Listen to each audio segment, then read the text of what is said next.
Hello la team, j'espère que tout le monde va bien. Nous arrivons en cette fin octobre et malgré on peut dire un été indien qui se prolonge, en tout cas en Europe, particulièrement en France, dans l'automne. Nous y arrivons à petits pas, certes, et je me suis interrogée en me demandant vers quelle destination j'aimerais par exemple passer ces mois d'hiver. Alors pour certains, ça va être les vacances de fin d'année au soleil, en famille ou entre amis. Pour d'autres, ça peut être les grandes plaines du Canada à parcourir en motoneige bien emmitouflée. Et cela m'a interrogée, m'a posé question sur l'impact des voyages sur nos vies. Les voyages ne sont pas seulement une évasion temporaire. Ils influencent profondément notre santé physique, psychologique et mentale, tout en étant choisis pour des raisons variées. Je m'appuierai sur des études récentes et des exemples concrets pour illustrer ces points. Nous aborderons d'abord les impacts physiques, puis psychologiques et mentaux, avant d'explorer pourquoi nous choisissons telle destination plutôt qu'une autre.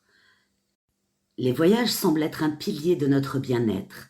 Qu'ils soient courts ou longs, récréatifs ou professionnels, ils représentent une opportunité de découverte et de renouvellement. Selon des recherches, 95% des personnes de plus de 50 ans estiment que les voyages sont bénéfiques pour leur santé mentale et 85% pour leur santé physique. En 2025, avec la reprise post-pandémie, les voyages boostent non seulement l'économie, mais aussi notre qualité de vie globale. Cependant, ils comportent des risques qu'il faut équilibrer. Explorons donc les impacts concrets des voyages sur nos vies. Les voyages affectent notre corps de manière positive en promouvant l'activité et la régénération, mais également négative via le stress et les expositions environnementales. Des experts soulignent notamment que le corps subit des tensions pendant les déplacements, mais peut aussi en tirer des bénéfices durables. Positivement donc, les voyages encouragent souvent des mouvements naturels, comme la marche, la randonnée, améliorant ainsi la santé cardiovasculaire et la forme musculaire. Par exemple, un touriste explorant Rome à pied peut accumuler 15 000 pas par jour, équivalent d'une séance d'exercice modéré, réduisant ainsi le risque de maladies chroniques. Une étude récente indique que des vacances bien planifiées boostent le bien-être physique global. Effectivement, une semaine de vacances annuelles peut réduire les plaintes physiques et améliorer le sommeil et l'humeur. Imaginez un voyageur en Islande profitant de bains thermaux. L'exposition aux minéraux naturels détend les muscles et stimule la circulation, favorisant une régénération corporelle. Des liens avec une vie plus longue sont même établis grâce à une réduction des risques cardiaques. Concrètement, lors d'un trek dans les Alpes, une personne sédentaire peut ainsi renforcer son endurance et son système immunitaire via l'air pur et l'exercice, comme le montrent des études sur l'activité physique en voyage. Mais nous devons également tenir compte des impacts négatifs tels que la fatigue et les jet-lags. Les longs vols comme un Paris-New York perturbent le rythme circadien, causant fatigue et maux de tête.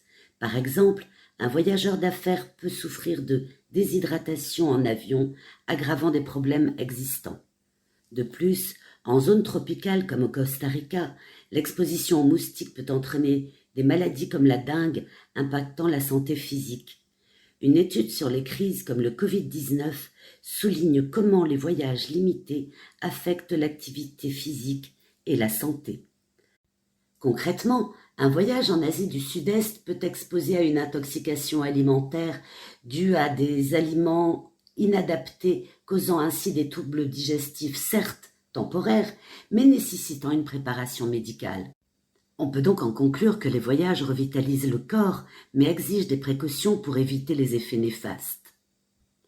Sur le plan psychologique et mental, les voyages influencent notre esprit en réduisant le stress et en boostant la résilience, mais peuvent également aussi amplifier l'anxiété. Des recherches confirment que des vacances fréquentes améliorent le bien-être mental et physique. En réduisant le stress et en améliorant l'humeur, Une escapade tropicale de 2 semaines augmente le bien-être psychologique, comme le montre une étude où les scores de santé mentale s'améliorent post-voyage. Par exemple, un séjour à Bali permet de se réinitialiser via l'esprit, la relaxation, diminuant ainsi l'anxiété et boostant l'estime de soi. Voyager permet également de renforcer ses liens sociaux et la santé mentale globale. Imaginez un groupe de voyageurs explorant Kyoto. Ils font ainsi des découvertes culturelles qui stimulent la créativité et la flexibilité mentale. Des projections à l'horizon de 2050 indiquent que les voyages réduisent le stress perçu et réel. Concrètement, une personne déprimée partant en volontariat au Pérou surmonte des défis, gagnant en résilience et en satisfaction, comme soutenu par des recherches sur les expériences positives de voyage. Néanmoins, nous devons souligner que les voyages peuvent aggraver les symptômes de troubles mentaux existants, comme la dépression ou l'anxiété due au stress. Par exemple, un voyageur solo à Mumbai peut se sentir submergé par le chaos, entraînant une fatigue mentale temporaire. Le retour aussi à la routine peut causer le blues du voyageur, amplifiant les anxiétés.